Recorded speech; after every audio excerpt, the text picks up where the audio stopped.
তোমাদেরকে একটা জিনিস দেখাচ্ছি, দেখো যারা বেশি লাভ করতে চায় দেখো তাদের কি হবে আর কি, মানে লস হয় আর কি। ছেলেটা আমাদের রুমে থাকে, ঠিক আছে?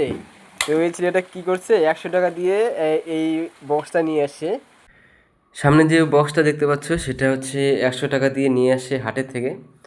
হাটের থেকে বলতে এইখানে একটা হাট হয় আর কি, সেখানে প্রত্যেক রবিবার করে হাট বসে। সেইখান থেকে 100 টাকা এগুলোর জিনিস, এই শুধু এগুলো না, এই মানে বক্স, তারপরে হাতঘড়ি, লাইট, এরকম অনেক জিনিস পাওয়া যায়। তো সেখান থেকে এই 100 টাকা দিয়ে নিয়ে আসছে। তো নিয়ে আসার পর একটা গানও শুনতে পারেনি আর কি, যার জন্য নিয়ে আসছে একটা গানও শুনতে পারেনি। তো কি করছে, রুমে আসার পরে সেটা খুলছে, খুলে মানে চেক করছে যে এর মধ্যে কি খারাপ। সেই যখন কিনেছে তখন কিন্তু সেখান থেকে অলরেডি বলছে যে 100 টাকার জিনিস, এটা কিন্তু ভালো থাকতে পারে, খারাপও থাকতে পারে। তো হয়তো ভাবছে যে 100 টাকার জিনিস যদি ভালো হয় তাহলে তো মানে কি বলি, তাহলে তো অনেক লাভে লাভ, কারণ এটা তো 100 টাকার জিনিস না, এটা তো অনেক টাকার জিনিস।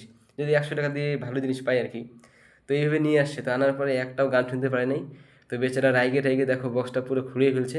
তো খুলিয়ে পরে ভিতরে তো ঠিক ঠিক করতে পারে না আর। তবু দেখো জন্য খুব কষ্ট করছে। বক্সটির ভিতরে প্রচুর নাট রয়েছে আর কি, যে দেখতে পাচ্ছ হাবিজাবি ভর্তি। তো ছেলেটা চেষ্টা করেছে, আমি খুব চেষ্টা করেছি, কিন্তু কাজ হচ্ছে না, ঠিক আছে? এর জন্য বলতে হয় যে অল্প জিনিস, অল্প টাকার জিনিস দেখতে পাচ্ছ এরকম মানে বের হয় আর কি। টাকা দিয়ে নিলে ভালো জিনিসই নেওয়া উচিত, এরকম কম দামি ঘাটে জিনিস নেওয়া উচিত না। এখন এই ছেলেটা বলছে যে 100 টাকা দিয়ে নিয়ে আমাদের লস হয় না, কারণ যে দুটা ছোটো ছোটো দুটো দিয়েছে, বক্স দিয়েছে, এই দুটার নাকি দাম বলে 100 টাকা। এর নাকি আসলে উঠে গেছে বলছে।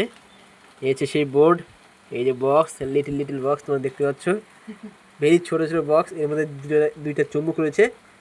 যদি 100 টাকা দিয়ে লস হয়ে এইখান থেকে বক্সের থেকে চুম্বুকটা খুলবে, রাস্তার মধ্যে রশি বাঁধতে ঘোরাঘুরি করবে, যদি খুচরো টাকা 1 টাকা 2 টাকা কাটা হয়ে যায়, বাস ব্যবসা, নতুন ব্যবসা চালু করে দেবে গাইস।